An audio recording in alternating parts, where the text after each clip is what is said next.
como o suporte primário do elemento. Você vai ter que liberar para mim de novo.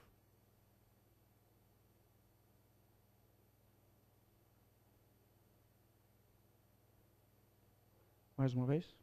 A partir do momento que eles se acharam, esses elementos se acharam embaixo da água, você precisa fazê-los se aproximarem. Um dos métodos é através desse aqui. Você tem elemento já afundado, elemento que está sendo afundado e 2 macacos hidráulicos. Através de cabos, o mergulhador vai até lá embaixo, aciona esses no caso aqui, 2 macacos hidráulicos, e eles se aproximam, faz uma primeira aproximação entre os 2 elementos.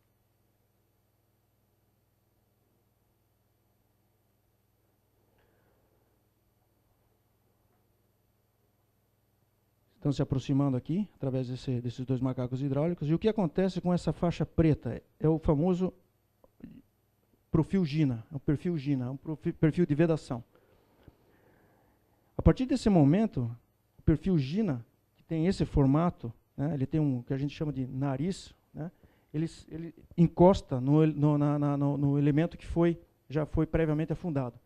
Portanto, existe uma primeira vedação. Essa é a vedação inicial do elemento.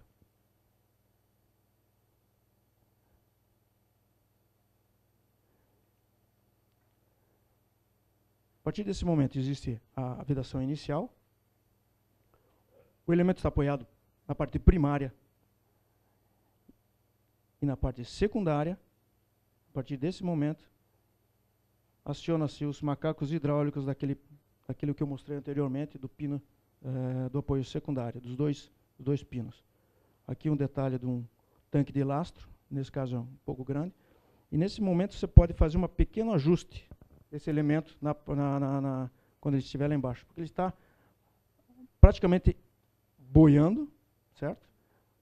Seguro nos 4 pontos ainda, né? Então você consegue fazer um pequeno ajuste ainda dele. Esquematicamente, o que acontece? Né? Esse é o grande, digamos assim, o truque do sistema. Você enche os tanques de lastro, né?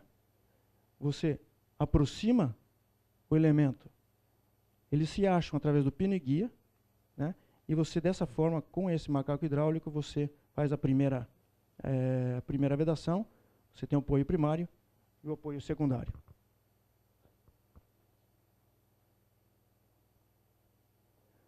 A partir desse momento, né, você tem a pressão hidrostática daqui, dessa câmara, que a gente chama de câmara de imersão, e da parte externa, igual.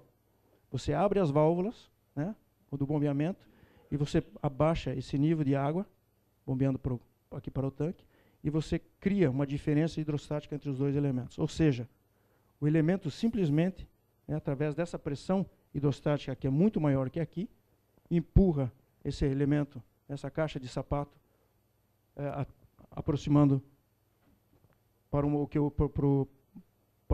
anteriormente afundado. A partir desse momento, o elemento está estanque. A caixa, ou digamos, a câmara de imersão está estanque. O de cima. Pode apertar o de cima também. A câmara de imersão ela é esgotada. O perfil GINA é simplesmente achatado, né? E aqui embaixo, se você apertar mais uma vez, nós fazemos a vedação secundária. Ou seja, você tem a vedação primária e a vedação secundária com o perfil ômega.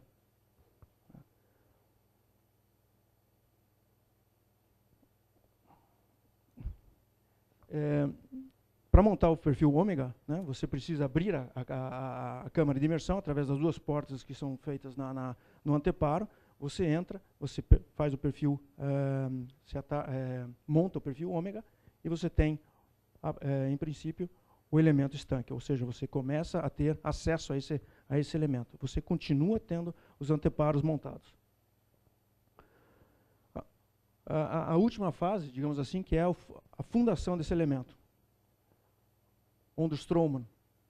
Onderstromen nós podemos fazer na realidade, assentar tem duas formas. O leito de areia, que é chamado de panquecas de areia, e o leito de cascalho de rocha. No concreto, né, no piso desse elemento, são concretados tubos para fazer esse fluxo, o que nós chamamos de fluxo de areia, esse bombeamento dessa areia, preenchendo aquele espaço entre o piso do elemento e o fundo da trincheira. Então, simplesmente, você vai, com uma barcaça aqui do lado, você bombeia a areia formando as várias panquecas, digamos assim, embaixo do elemento, preenchendo esse espaço. Esse espaço é em torno de 50 a 80 centímetros, não mais que isso.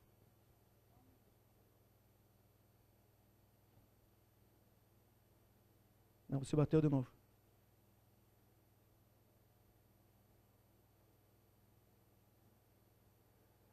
A outra forma de fazer a fundação dos elementos é afundá-los diretamente num leito de cascalho.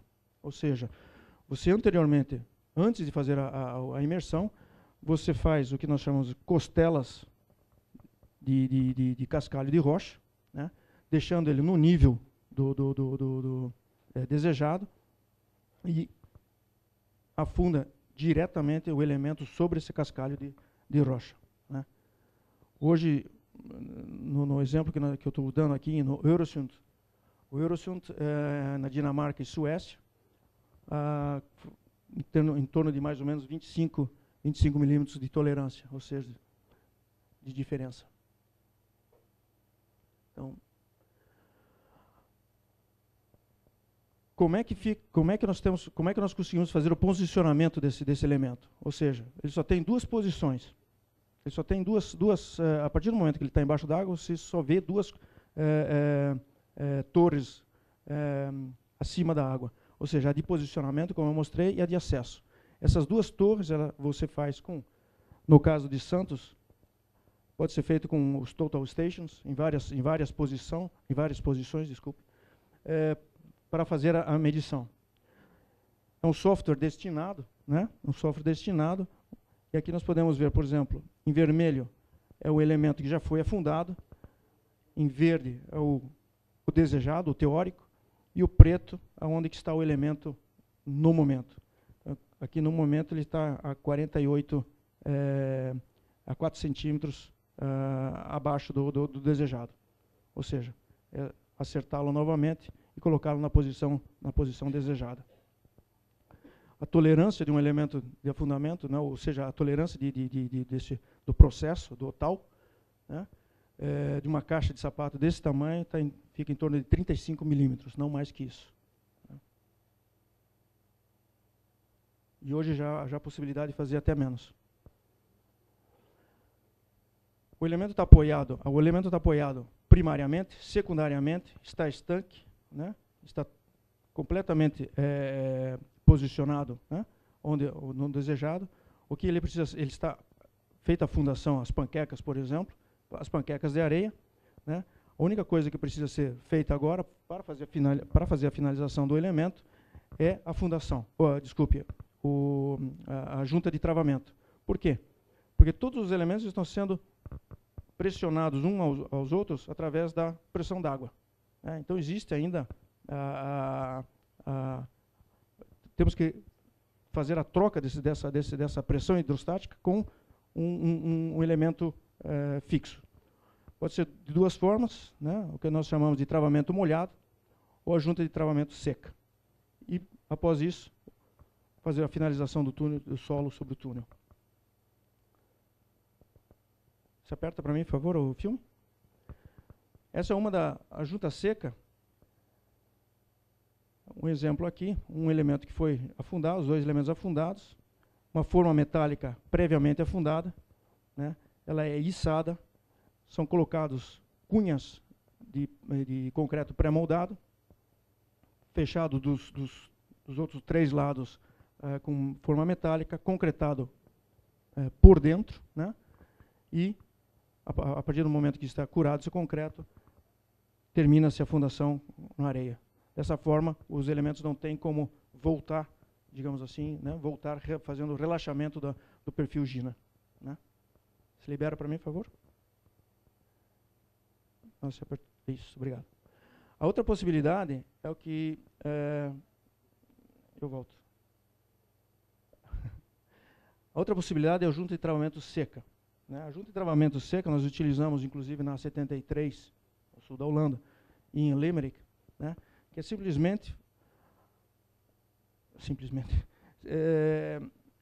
após o afundamento do último elemento, ele é travado através de escoras até a construção da contenção, né? As paredes diafragma, ou, aqui no caso, as combi walls. Né? A partir desse momento, nesse caso aqui, ou seja, toda aquela cunha, a pressão hidrostática está sendo substituída pelas estroncas. E, para fazer a vedação, ou seja, da hidráulica, através de painéis pré-moldados, né? E, dessa forma, você consegue, na parte aqui da rampa, continuar a fazer a construção. Se seca essa parte, é claro, e você continua fazendo a parte do cut and cover. Mais um detalhe da situação, onde desce os painéis de concreto pré-moldado.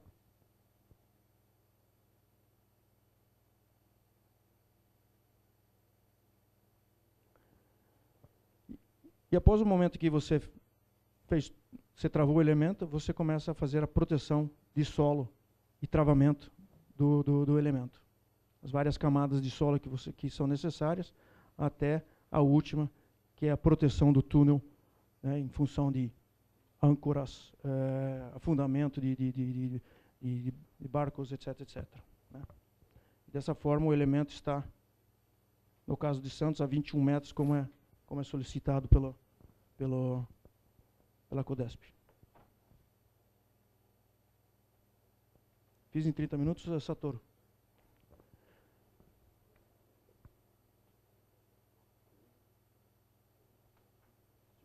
Se tiver alguma dúvida, né?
O Evandro vai responder essa pergunta.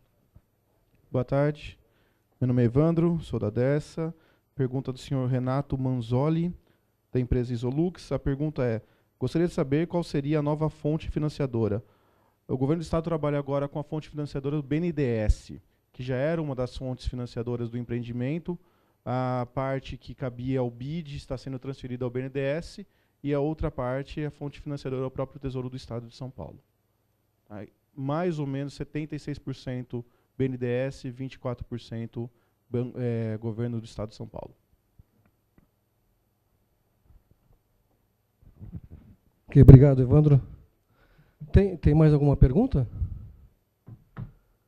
Foi bem esclarecedor, então, o trabalho, né?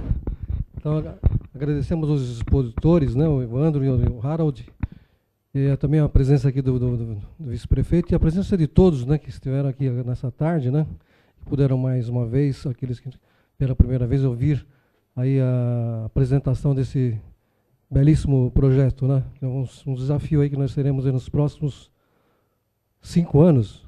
Acho que o término dela é na próxima Copa, 2018, vocês viram lá, tá certo? quem sabe com a vitória brasileira. Muito obrigado.